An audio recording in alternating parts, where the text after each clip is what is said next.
কিনো হ'ল তোৰ? বা মোৰ টোপনি অহা নাই অ'। কি কৰিব লাগে কওঁ? তই এটা সাধু কৈ দে না বা। সাধু? অ' বা ক না, মোৰ টোপনি তেতিয়াহে আহিব।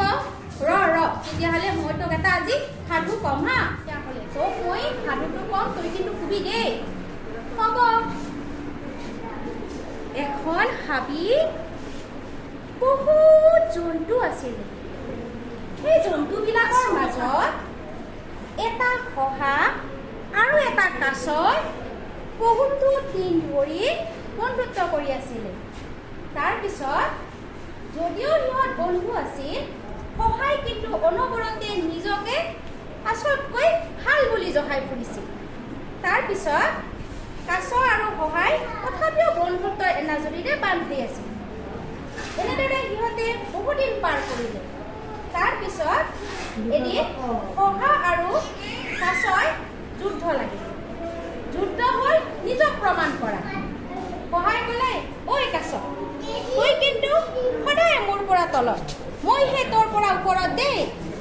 তাৰপিছত কাছই ক'লে, কি কৰিবি অ', মোৰতো উপায় নাই, ভগৱানে মোক এনেকৈয়ে বনালে। কাছ আৰু যেতিয়া শহাৰ কথা শুনিলে, কাছৰ মনতে বৰ দুখ পালে। তেওঁলোকৰ এই কাজিয়াখন এটা জিৰাফে দূৰৰ পৰা চাই আছিলে। আপুনি এনেকে লৈ কৈছে, ঐ কাছ আৰু শহা, তহঁত দেখাত ইমান দুটা বন্ধু, কিন্তু সদায় কাজিয়া কৰি কৈ থাক।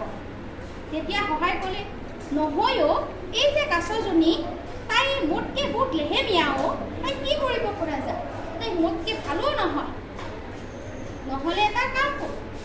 জিৰাফে ক'লে, আমি তহঁতৰ মাজত এখন দৌৰ প্ৰতিযোগিতা পাতিম, আৰু সেই দৌৰ প্ৰতিযোগিতাত যিজনেই জয়ী হ'ব, তাকেই বেছি আমি ভাল বুলি বা আগৰণুৱা বুলি বিচাৰ কৰিম। তাৰপিছত তেওঁলোকে এদিন দৌৰ প্ৰতিযোগিতা কৰাৰ কাৰণে মানস কৰিলে, আৰু সেইমতে তাৰিখ ঠিক কৰিলে। তাৰপিছত দৌৰৰ প্ৰতিযোগিতাৰ দিনটো আহি উপস্থিত হ'ল, আৰু শহা আৰু কাছই দুয়োটাই দৌৰিবৰ কাৰণে সাজু হ'ল, আৰু জিৰাফ ভাইয়ে তেওঁলোকক বিচাৰপতি হিচাপে ৰখি থাকিল।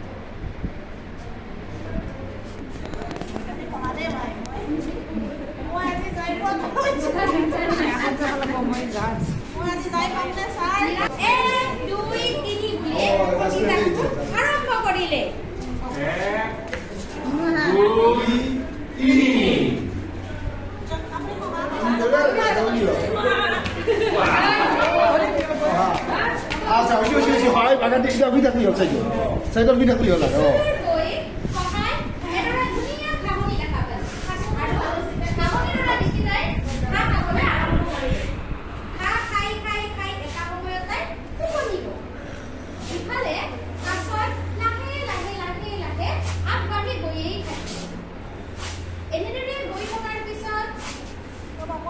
অলপ গৈ লওঁ।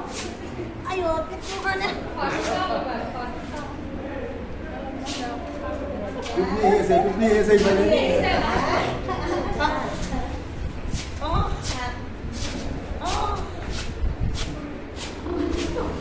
আপুনি গম পাব লাগিব এতিয়া।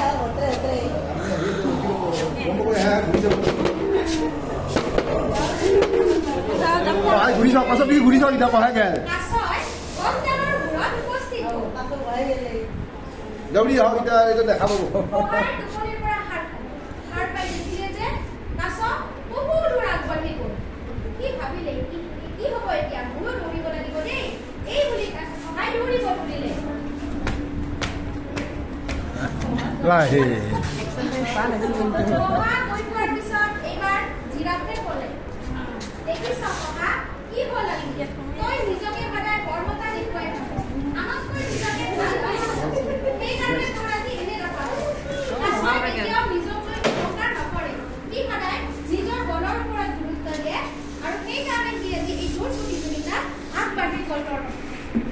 শুনিছ ভাইটি, শুনিছনে নাই?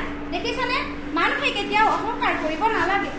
অ' বাইদেউ, মই আজিহে বুজিলো দেই, অহংকাৰটো মানুহৰ জীৱনত বৰ প্ৰভাৱ পেলাব পাৰে। সেইকাৰণে কেতিয়াও